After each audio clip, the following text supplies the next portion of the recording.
자, 우리 기도하는 마음을 한번 따라하실까요? 마음에 욕심이 사라지게 하시고 선하고 거룩한 생각이 지배하게 하소서. 할렐루야. 사람은 마음이 참 중요합니다. 그 마음에 무엇이 들어있느냐에 따라서 영의 사람이 될 수 있고 또한 육의 사람이 될 수 있고 심지어는 마귀의 사람이 될 수도 있습니다. 오늘 우리의 마음속에 거룩하고 깨끗하고 선하고 아름다운 성령의 영이 임하기를 주의 이름으로 축복합니다. 우리 서로를 향해 좀 축복하면 좋겠어요. 여러분의 기도가 우리 가정과 우리 교회를 살립니다.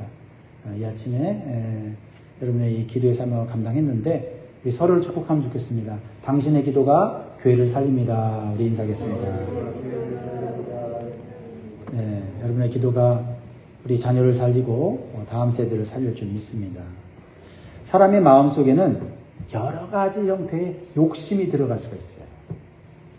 이 마음이 얼마나 큰지 온갖 잡다한 거를 다 갖다 넣어도 다 들어가요. 우리가 사는 집은 작아도 우리의 마음은 우리 집보다도 그 어떤 세상의 큰 집보다도 더 많은 것을 갖다 넣을 수 있어요. 그래서 온갖 더러운 것들이 들어갈 수 있는데 그 중에 하나가 욕심이에요. 정욕인데 오늘 본문에 나타난 이 욕심은 시기심이에요. 시기심. 하나님이 주시지 않는 것을 질투하는 마음. 아직 주시지 않았는데 미리 가지려고 하는 마음. 욕심입니다. 첫 번째 우리에게 주시는 교훈은 이 시기심은 자기 자신과 주변 사람들을 고통스럽게 해요. 야곱의 사랑받는 아내 라헬은 사랑받지 못하는 언니 레아를 시기합니다. 욕심이 많죠? 남편한테 사랑을 그렇게토록 받는데 사랑받지 못한 언니 레아가 자녀를 낳자 시기합니다. 그래서 1절에 보니까 라헬이 자기가 야곱에게서 아들을 낳지 못함을 보고 그의 언니를 시기하여 야곱에게 이르되 내게 자식을 낳게 하라. 그렇지 아니하면 내가 죽겠노라. 사람은요, 시기심이 생기면 자기 자신이 먼저 괴로워요. 그리고 그 시기심을 해결하기 위해서 가까운 주변 사람들을 괴롭힙니다. 라헬은 자신을 사랑해주는 남편을 괴롭히고 있어요. 그리고 그 남편에게 자식을 낳게 해달라고 막 닥달하는 거예요. 아니면 죽겠다고 엄포를 놓고 있습니다. 자식을 낳는 것은 야곱 혼자서 해결할 수 있는 일이 아니에요. 그리고 생명에 관한 것은 인간의 힘과 한계를 뛰어넘는 것입니다. 인간의 힘과 한계를 뛰어넘는 것은 사람 붙잡고 이야기할 게 아니에요. 하나님 앞에 엎드려 기도해야 되는 문제입니다. 우리는 그것을 분별을 잘해야 돼요. 내가 문제가 생겼을 때 그 문제를 사람에게서 해결할 건가 하나님에게 해결할 건가 잘 분별해야 됩니다.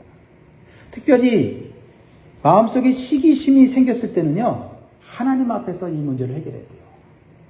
솔직하게 시기와 질투가 나는 것을 고백해야 돼요. 그리고 하나님의 뜻대로 문제를 해결하게 되려고 정직하게 기도해야 됩니다. 이 시기심은요, 우리 예수님 믿는 사람들 가운데서도 강하게 역사합니다. 그래서 이 시기심이 있으면요, 특별히 하나님 잘 믿는 사람이 시기심이 생기면요, 말은 하나님 말씀을 하는데 행동은 육신적으로 행동하는 이중적인 그런 태도를 보여주게 돼 있어요. 오늘 본문 속에 보면 그런 것이 나오죠. 이 시기심을 하나님 앞에서 해결하지 않으면 자기 자신도 괴롭지만 가까운 주변 사람들을 괴롭게 만들어요. 특별히 이 야곱의 가정 속에서 라헬은 자신이 임신하지 못한 것을 자신의 문제로 바라보지 못하고 아직 하나님이 주시지 않은 것임을 깨닫지 못하고 남편을 괴롭히고 또 언니 레아를 시기함으로써 고통을 주는 것을 보게 됩니다. 주로 시기심에 사로잡힌 사람들은 남 탓을 많이 합니다. 다른 사람과 비교하고 그 사람을 비난해요. 그래서 시기심은 문제를 해결하는 것이 아니라 문제를 더욱 증폭시킵니다. 지금 라헬의 시기심을 감당할 수 없는 야곱은 남편이지만 사랑하는 아내지만 참지 못하고 성을 냅니다. 그래서 부부관계가 어려워져요. 2절에 보세요. 야곱이 라헬에게 성을 내어 이르되 그대를 임신하지 못하게 하시는 이는 하나님이시니 내가 하나님을 대신하겠느냐. 제가 이게 얌전하게 얘기하니까 굉장히 신앙적으로 보이지요. 그렇죠? 임신하게 하시는 분은 하나님이신데 내가 하나님을 대신하겠냐 이렇게 얘기한 게 아니고 승질을 내면서 짜증을 내면서 내 책임 아니다, 하나님 책임 아니냐 하면서 하나님에 대한 이야기를 말하고 있는데 승질대로 말하니까 하나님 말씀이 효과가 없는 거예요. 그래서 야고보서 1장 20절에 보면 사람이 성내는 것이 하나님의 의를 이루지 못합니다. 야곱은요, 자신이 어떻게 태어났는지를 아버지 이삭에게 들었을 거예요. 쌍둥이로 태어났죠? 근데요, 아버지 이삭과 리브가는요, 결혼한 후에 20년 동안 아이를 갖지 못했어요. 40살에 결혼했는데 60살에 야곱과 이삭을 낳았거든요. 그러나 그 아버지 어머니 부부는요, 갈등하거나 불화하거나 서로 비난하지 않았어요.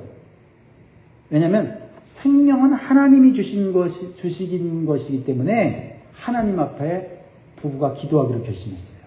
그래서 창세기 25장 21절에 보면 이삭이 그의 아내가 임신하지 못하므로 그를 위하여 여호와께 간구하며 여호와께서 그의 간구를 들으셨으므로 그의 아내 리브가가 임신하였더니.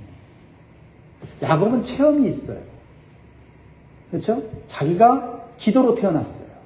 가정에 문제가 있을 때 아버지가 기도함으로써 부부가 갈등하거나 불화하지 않았어요. 하나님의 능력을 체험하는 기간이 되었고 20년 동안 더욱더 기도하면서 부부가 영적으로 성장할 수 있는 기회를 가졌던 것이죠. 그런데 야곱은 이삭처럼 기도로 문제를 해결할 수 있는 그러한 영적 상태가 아니었어요. 영적으로 가정을 이끌 수 있는 영적 권위와 영성이 부족했어요. 그러니까 하나님의 지식은 있는데 그 지식을 이행할 수 있는 영성이 없다 보니까 어떻게 해요? 승질을 내는 거예요. 승질 내면서 하는 말이 옳은 말인데 그 말이 별로 효과가 없는 거예요. 그래서 오히려 믿음이 부족한 아내 라헬에 끌려다니는 거죠. 나 임신 못하면 나 죽어버릴 거야. 그러니까 야곱이 감당하지 못하는 거예요. 또 라헬의 입장에서 보면 비록 야곱이 성을 내면서 한 말이지만 그 야곱이 한 말에 해답이 있어요. 언니 레아의 태를 여신 분은 하나님이시고 라헬의 태를 닫으신 분은 하나님이세요. 그렇다고 한다면 남편에게 뭐라고 할 것이 아니라 하나님 앞에 하나님 이제는 나에게도 태를 열어주십시오라고 기도했어야 된다는 거죠. 근데요, 시기심이 가득하다 보니까 아이를 낳으려고 하는 어떤 그 진정한 목표보다는 레아 언니를 이기고 싶은 거예요. 경쟁에서 이기고 싶은 마음으로 있다 보니 그 마음에 기도가 올바로 나오지 않는 거예요. 시기심은 하나님의 방법이 아니라 육신의 방법을 사용하게 만들어요. 그래서 라헬은 결국 변칙을 사용합니다. 자기 여종을 남편에게 첩으로 주어서 아이를 낳게 하는 인간적 방법을 쓰게 돼요. 3절에 라헬이 이르되 내 종 비라에게로 들어가라. 그가 아들을 낳아 내 무릎에 두리니 그러면 나도 그로 말미암아 자식을 얻겠노라 하고 남편을 닥달해서 인간적인 방법으로 아이를 낳게 합니다. 그래서 낳은 아들이 단이에요, 단. 그런데 라헬이 고백하는 것이 참 진정성이 없어 보여요. 6절을 같이 있습니다. 시작. 라헬이 이르되 하나님이 내 억울함을 푸시려고 내 호소를 들으사 내게 아들을 주셨다 하고 이로 말미암아 그의 이름을 단이라 하였습니다. 내 억울함을 하나님이 풀어주셨다. 이 라헬의 한 기도가 진정성 있는 기도입니까? 시기심을 해결하기 위한 방편으로 기도했고, 그 기도는 진정으로 하나님을 알지 못하고 하는 기도였고, 그리고 인간적인 방법을 사용하면서 그것이 이루어졌으니 하나님이 응답하셨다라고 하는 매우 잘못된 생각을 하고 있는 것을 보게 되죠. 여기서 만족하지 않고 아직도 그 시기심을 이겨내지 못해요. 언니를 시기하여 또 여종을 통해서 아이를 낳게 되죠. 그 아들 이름이 납달리예요. 8절에 보면 라헬이 이르되 내가 언니와 크게 경쟁하여 이겼다 하고 그의 이름을 납달리라 하였더라. 뭐예요? 언니와의 경쟁에서 이겼기 때문에 이제 만족이 있는 거예요. 경쟁하는 사람의 방법으로는요, 온전한 만족을 누릴 수 없어요. 잠시 만족을 누리죠. 그러나 또다시 경쟁 속에 들어갈 수밖에 없기 때문에 그 만족은 일시적인 거예요. 보세요. 9절에 보면 레아가 자신의 출산이 멈춤을 보고 그의 시녀 실바를 데려다가 야곱에게 주어 아내로 삼게 하였더니. 안타까운 현상이 이 가정 안에 또 일어나죠. 뭡니까? 시기심은 또 다른 시기심을 낳는다는 거예요. 그래서 시기심이 있는 사람하고 같이 있으면요, 나도 모르게 또 시기심이 생기고 또 같이 갈등하게 되는 것을 보게 되죠. 보세요. 어제 말씀을 통해서 하나님의 사랑을 경험하면서 하나님을 찬양했던 레아는 평화로운 마음을 지키지 못했어요. 내 아들을 주셨어요. 남편에게 사랑받지 못했지만은 하나님이 태를 열어주셔서 사랑받는 여자로 만들어주셨어요. 그런데 시기심 많은 동생 라헬과 함께 있다 보니까 다시 시기심이 생기고 경쟁심이 또 생기는 거예요. 하나님이 주신 것으로 만족해야 되는데 만족하지 못하고, 하나님의 방법으로는 이제는 자신이 출산을 못하니까 육신의 방법을 똑같이 사용해서 지금 이 레아는 자신의 시녀인 비라를 남편에게 첩으로 주어서 두 아들을 낳게 합니다. 그래서 낳은 아들이 가시죠. 그러면서 뭐라고 얘기했냐면 11절에 레아가 이르되 복되도다 하고 그 이름을 가시라 하였습니다. 복되도다. 하나님 복 줬다. 참 여기에서는 인간의 어리석은 이러한 잘못된 신앙을 볼 수 있죠. 인간적인 방법으로 해서 문제를 해결해 놓고는 하나님이 복 줬다 얘기하고 있다는 거죠. 이럴 때가 있다는 거예요. 여기에는요, 하나님이 인간적인 방법을 허락하신 것이 아니라 인간적인 방법을 사용하지만 하나님은 은혜와 공의를 많으셔서 하나님께서 주신 거예요. 그리고 그 연약한 인생들을 통해서 하나님의 뜻을 이루어 가신 거죠. 비록 이렇게 경쟁과 시기심으로 말미암아 12아들을 낳아서 12지파를 형성했지만 하나님은 그 인간의 연약함과 인간의 허물을 통해서 하나님은 하나님의 백성을 만들어 가시는 하나님의 은혜가 있어요. 그러니까 우리는 하나님의 은혜를 받을 때마다 그냥 좋아할 게 아니라 나의 죄와 허물을 발견해야 돼요. 요즘 이 창세기를 통해서 주시는 메시지는 뭐냐면, 복 받았다고 좋아할 게 아니라 복 받았을 때 나는 죄인이구나라는 걸 깨닫는 게 진짜 복이라는 거예요. 보세요. 레아가 보세요. 또 시녀 실바를 통해서 또 야곱을 통해서 아이를 낳을 때 13절에 레아가 이르되 기쁘도다. 모든 딸들이 나를 기쁜 자라 하리로다 하고 그의 이름을 아셀이라 하였더라. 기뻐요. 왜요? 하나님의 방법으로 해서 기쁜 게 아니고 인간적인 방법으로 해서 경쟁에서 이겼어요. 그래서 내가 비교하는 대상보다 조금 더 앞서가고 있어요. 아니, 또 많이 앞서갈 때 우리는 하나님이 주셨다라고 착각하면서 기뻐할 수 있다는 거죠. 진실되게 정직하게 우리의 성공과 우리에게 이루어진 복들을 살펴볼 필요가 있다라는 것입니다. 보세요. 이로 인해서 야곱의 가정은 앞으로 많은 갈등과 분열을 겪는 것을 보게 되죠.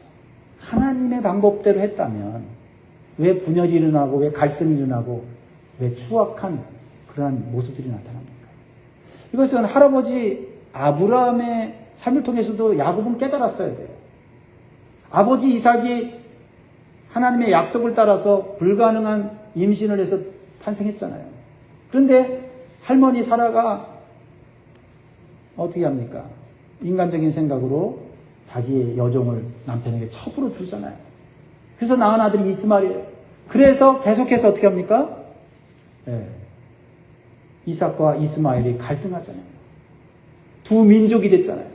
오늘날에도 이스라엘과 이 이스마엘의 자손들이 여전히 지금 저 팔레스타인 지방에서 싸우고 있잖아요. 하나님의 방법으로 하지 않은 것은 그 일이 잘 되어진다 할지라도 그 결과는 행복이 아니에요. 분열이고 갈등입니다. 하나님의 방법으로 하는 것은 시간이 걸려요. 좀 힘들어요. 어려워요. 그러나 하나님의 방법으로 된 것은 평강이요, 행복이요, 참된 기쁨이 좀 믿습니다. 라헬이 좀만 기다렸다면 하나님이 태를 열어주셔서 하나님의 방법으로 허락하셨을 거예요. 그래서 나중에 라헬이 낳은 아들이 베냐민하고 요셉 아닙니까? 그러므로 시기심과 경쟁심을 얻은 것은 당장은 기쁨을 주지만 오히려 그 기쁨은 더 많은 고통을 주는 결과를 얻게 되고 결국 가족과도 이렇게 자매로서 잘 지내야 되는 이러한 관계 속에서도 결국은 오히려 원수가 되고 경쟁 대상이 되었다는 거죠. 그러면 성도된 우리들은 시기심에 빠진 사람을 조심해야 되고요. 같이 시기심에 빠지지 않도록 힘써야 될 줄 믿습니다. 무엇보다도 야곱이 영적으로 깨어서 하나님의 뜻을 알고 영적 분별을 가졌다면 이 시기하는 이 두 아내 사이에서 말이죠. 4번의 아들을 낳는 동안 기회가 있었잖아요. 라헬이 첩으로 주어 아들을 낳았다.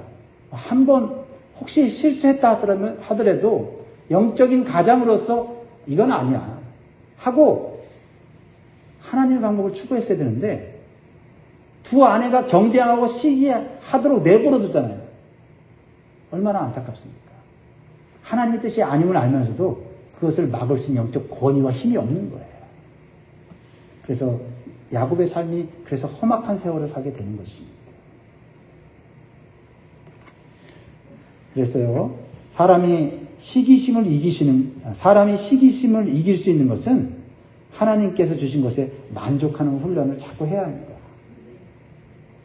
빌립보서 4장 11절에 사도 바울이 얘기했죠. 내가 궁핍함으로 말하는 것이 아니라 어떠한 형편에든지 나는 자족하기를 배웠노니 12절 나는 비천에 처할 줄도 알고 풍부에 처할 줄도 알아 모든 일 곧 배부름과 배고픔과 풍부와 궁핍에도 처할 줄 아는 일체의 비결을 배웠노라. 말씀을 맺겠습니다. 성도는 자신이 부족함이 있을 때 또 자기 안에 시기심이 생길 때 세상적인 방법이 아니라 기도와 간구로 하나님의 뜻과 방법을 먼저 구해야 될 줄 믿습니다. 그러면 때로 하나님의 방법은 좀 시간이 걸릴 수 있지만 결과는 더 좋은 결과와 열매를 맺게 해주실 것을 믿는 믿음을 우리가 가져야 될 줄 믿습니다. 다시 한번 우리 마음속에 잘못된 시기심이나 경쟁심이 있는지를 살펴보면서 하나님 앞에 가까이 가는 복된 날 되시기를 주의 이름으로 축복합니다. 기도하겠습니다.